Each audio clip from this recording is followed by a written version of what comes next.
Hamza and I were not just friends. To call him a friend would be the greatest understatement of my life. He was the anchor to my entire existence. We were the kind of friends who grew up side by side, our lives so deeply intertwined that I couldn't tell where my memories ended and his began. From the time we were just little kids running around the neighborhood with scraped knees, to navigating the heavy, confusing complexities of our teenage years, he was my constant. He was my safe space in a world that often felt too loud and too fast. When I was with him, everything was quiet. Everything made sense. Looking back now, I remember how people in his community used to look at us. They would sometimes pull him aside, or I'd hear whispers. They would tell him that in Islam, it's not really recommended for a man and a woman to have that kind of close, unguarded friendship. I didn't understand it back then. I used to get so defensive. I thought it was just strict, outdated rules, a cultural barrier that simply didn't apply to us because our bond was so pure. We were different, I told myself. We were the exception. But now, standing where I am today, I understand the profound wisdom behind those boundaries perfectly. Because when you spend that much time with someone, when they become the absolute center of your daily routine, things shift. When they are the first person you instinctively want to call when you open your eyes in the morning, and the very last voice you need to hear before you can peacefully fall asleep, the lines naturally begin to blur. Feelings start to grow. Deep, terrifying, beautiful feelings that you bury deep down in your chest because you are absolutely paralyzed by the fear of ruining the friendship. You lie to yourself. You tell yourself it's just care, just platonic love. But deep down, it's something much heavier. It's a love that consumes you quietly. We never spoke about it, not once. We just existed in this beautiful, comfortable, fragile bubble. And I thought we had all the time in the world to figure it out. I thought we had decades ahead of us. I pictured us in our 30s, our 40s, laughing about the same silly things.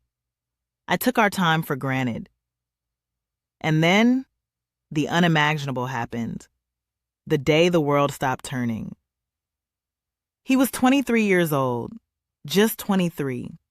A vibrant, healthy, beautiful soul with his entire life meticulously mapped out ahead of him.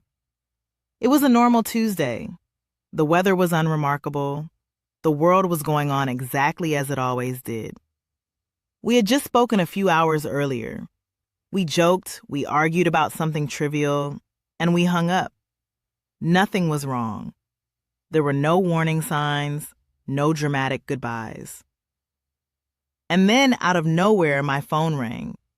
I saw his mother's name on the screen. I answered it with a smile, expecting her to ask me to come over for dinner. But the sound that came through the speaker was a sound I will never, ever forget for as long as I live. It wasn't a voice.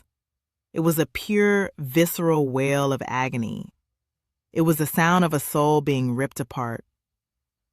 A heart attack.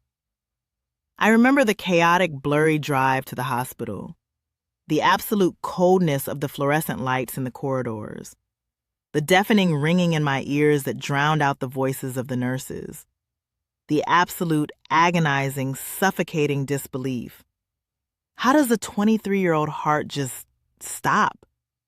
A heart so full of life, so full of kindness. That was the exact moment the illusion of youth shattered for me. It hit me like a physical blow to the chest, knocking the air right out of my lungs. Tomorrow is not promised to anyone, not even to the young, not even to the good ones. We are all just walking on borrowed time. For days, weeks even, I was a ghost. All I could think about was the last time I saw him, the rush I was in, the quick, careless goodbye, the casual way I walked away, turning my back to him, fully assuming I'd see his smiling face the very next day. If I had known, God, if I had just known that was the very last time I would ever look at him, I would have given him those 5 more minutes. I would have dropped my bags and sat back down. I would have looked him deeply in the eyes and told him what he truly meant to me. I would have told him everything I was too scared to say. I would have told him I loved him. But time is a ruthless thief, and it is the one thing you cannot beg back from the Creator. The absolute finality of death is a crushing weight that sits on your chest and leaves you permanently gasping for air. After he passed, I couldn't bear to be alone in my own house. The silence was deafening. His family's home became my only sanctuary.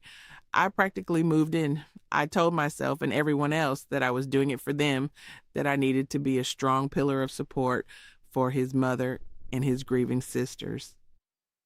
I wanted to help them navigate through the darkest, most horrific chapter of their lives. But if I am being completely honest, I was the one drowning. I was desperately, selfishly clinging to the only pieces of him that were left in this physical world, being in his house, breathing the air he used to breathe, sitting on the sofa where he used to sit. It was the only thing keeping me tethered to sanity. But what I witnessed in that house over the next few agonizing weeks changed the entire trajectory of my existence. I expected chaos. I expected to see a family destroyed beyond repair. I expected screaming, anger at the world, bitterness toward God for taking away someone so young and so pure. I was angry enough for all of us, but instead what I saw was peace, an unexplainable, profound, radiant peace that defied all human logic. Yes, there were tears, oceans of them. His mother's heart was entirely broken. But through her heavy tears, as she sat on her prayer mat, I heard her whispering words I didn't understand at first. Inna lillahi wa inna ilayhi raji'un. To God we belong, and to him we return. It wasn't just a phrase they said. It was a deep, unwavering conviction that lived in their bones. I started asking his mother questions. I was so confused, so humbled by her immense strength. "How are you so calm?" I asked her one evening, crying as I sat on the floor by her feet. "How do you accept this without being furious? He was your son. He was just a boy." And she looked at me with so much warmth, wiped my tears with her thumb, and told me about Qadar, the divine decree. She told me that Hamza's time on this earth, down to the exact second of his very last breath, was written before he was even formed in her womb. She explained that his soul had simply completed its exact divinely appointed purpose here, and that the Creator, who loved him far more than we ever could, had simply called him back home.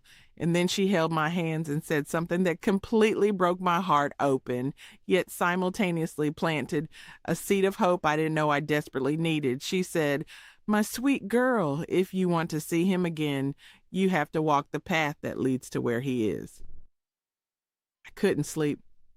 I couldn't stop thinking about those words echoing in my mind, the path that leads to where he is. Late one night, when the whole house was asleep, I quietly opened the door to his room. Everything was exactly as he left it. His jacket was still hanging on the chair. The faint smell of his cologne still lingered in the air, bringing fresh tears to my eyes. On his wooden desk, bathed in the moonlight coming through the window, there was his Quran. The pages were worn at the edges, the binding soft from how often his hands had held it. I walked over and gently opened it, almost afraid to touch it. I didn't know a single word of Arabic, but I found the English translation next to it. I sat in his chair and just started reading. I expected it to be a harsh book of ancient rules, but what I found was a direct, intimate conversation with my shattered soul. Every single verse felt like a soothing balm applied directly to my bleeding grief. I read about patience in the face of calamity. I read about the unseen world, about the reality of the afterlife, about the boundless mercy of the Creator who hears the silent cries of the brokenhearted. I read Surah Ad-Duha, where it says, "Your Lord has not taken leave of you, nor has he despised you." I wept until there were no tears left inside me. That night was the beginning. I spent the next several months reading obsessively, researching, asking questions, and sitting quietly in the back of the room as his family prayed together. The suffocating feelings of anxiety, the heavy, dark grief, the endless, torturous regrets about those 5 minutes I never gave him, they slowly, miraculously started to wash away.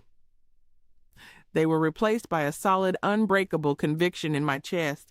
Islam wasn't just Hamza's religion anymore. It wasn't just a cultural thing I observed from the outside. It was the absolute truth. It was the only lens through which life, death, and everything in between finally made perfect sense. Standing in the mosque and taking my shahada wasn't just a religious conversion. It was a complete spiritual awakening. It was a rebirth. It was undeniably the hardest, most painful year of my entire life, losing the person I love most in this world. But through the agonizing tragedy of his departure, I found my arrival. Hamza was my best friend and my guide in this temporary life. And beautifully poetically, his passing became my guide to eternal life. I finally found the immense peace he always carried with him in his heart.